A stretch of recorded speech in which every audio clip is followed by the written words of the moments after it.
Bike कुदाउँदा एक हातले कुदाउनु चाहिँ के कसुर हो त? दफामा हुनु परेन, कानुनमा हुनु परेन? त्यतिकै तपाईँको चाहिँ के अरे मुद्दा लगाउँदा लाग्छ?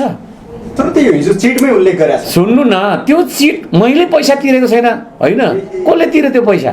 तपाईँले तिरे हो, प्रहरी आफैले तिरे हो। अनि मैले नै पैसा तिरेको छैन अनि हावामा गफ गरिदिने?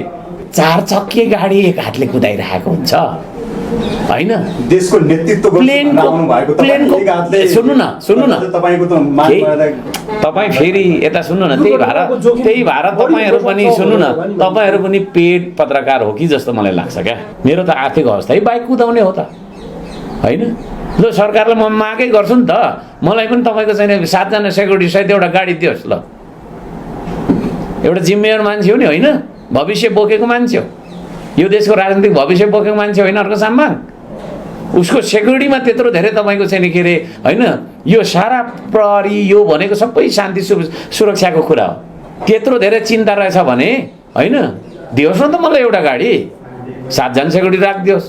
म होइन एउटा तपाईँको चाहिँ कानुन लेख्ने मान्छे हो यतिखेर है।